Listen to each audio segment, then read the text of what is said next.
यासीन मलिक को ताउम्र कैद, terror funding के 2 मामलों में आजीवन कारावास, सभी सजाएं साथ चलेंगी, 10 लाख का जुर्माना भी। अलगाववादी नेता यासीन मलिक को पटियाला हाउस कोर्ट में टेरर फंडिंग के केस में उम्र कैद की सज़ा सुनाई। यासीन को एनआईए कोर्ट पहले ही दोषी करार दे चुका था। एडवोकेट उमेश शर्मा ने बताया कि यासीन को 2 उम्र कैद, 10 मामलों में 10 साल की जेल और 10 लाख रुपए का जुर्माना लगाया गया है। ये सभी सजाएं साथ साथ चलेंगी।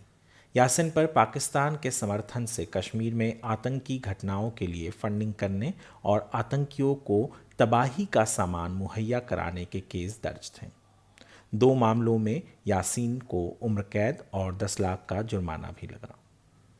आईपीसी की धारा 120 बी के तहत 10 साल और 10,000 जुर्माना, आईपीसी की धारा 121 के तहत उम्र कैद और 10,000 जुर्माना, आईपीसी की धारा 121 ए के तहत 10 साल की सज़ा और 10,000 जुर्माना, यूएपीए की धारा 17 के तहत उम्र कैद और 10 लाख का जुर्माना, यूएपीए की धारा 13 के तहत 5 साल की सज़ा, यूएपीए की धारा 15 के तहत 10 साल की सज़ा, यूएपीए की धारा 18 के तहत 10 साल की सज़ा और 10,000 जुर्माना, यूएपीए 20 के तहत 10 साल की सज़ा और 10,000 जुर्माना, यूएपीए की धारा 38 और 39 के तहत 5 साल की सज़ा और 5,000 जुर्माना लगाया गया है। फांसी से जब बचा यासीन तो वकील को गले लगा लिया। सज़ा सुनाने के बाद यासीन मलिक ने अपने वकील एपी सिंह को गले लगाया। सज़ा से पहले पटियाला हाउस कोर्ट की सुरक्षा कड़ी कर दी गई थी। वहीं श्रीनगर के कई बाजार बंद हो गए और भारी फोर्स तैनात है। सुरक्षा के लिहाज से श्रीनगर और आसपास के इलाकों में मोबाइल और इंटरनेट सर्विसेज बैन कर दी गई। अपने गुनाह को पहले ही कबूल कर चुका था यासीन। इससे पहले बुधवार को मलिक की सज़ा पर बहस हुई। एनआईए ने यासीन के लिए फांसी की मांग की है। वहीं यासीन के वकील उसके लिए उम्र कैद चाहते थे। 19 मई की सुनवाई के दौरान यासीन अपने गुनाह कबूल कर चुका था। कोर्ट में एनआईए के स्पेशल जज प्रवीण सिंह ने कहा कि एनालिसिस से पता चलता है कि गवाहों के बयान और सबूतों से लगभग सभी आरोपियों का एक दूसरे से संपर्क और पाकिस्तानी फंडिंग साबित हुई है। अदालत में यासीन की क्या दलील थी?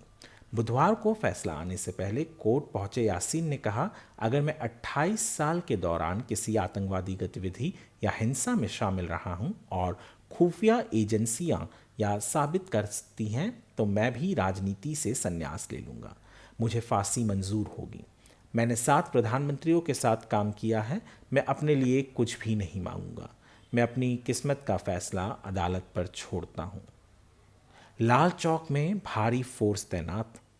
रिपोर्ट्स के मुताबिक लाल चौक की कुछ दुकानों सहित मैसूमा और आसपास के इलाकों में ज़्यादातर दुकानें बंद रहीं। पुराने शहर के कुछ इलाकों के बाजार भी बंद रहे। हालांकि परिवहन सामान्य रहा। कानून व्यवस्था बनाए रखने के लिए शहर में सुरक्षा बलों को भारी संख्या में तैनात किया गया है। मलिक ने आरोपों को चुनौती देने से कर दिया था इनकार।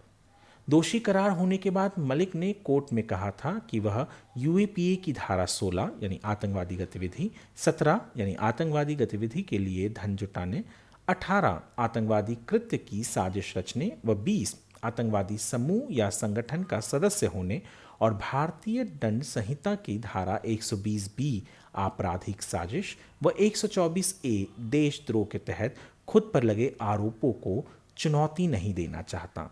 मलिक 2019 से दिल्ली की तिहाड़ जेल में कैद है।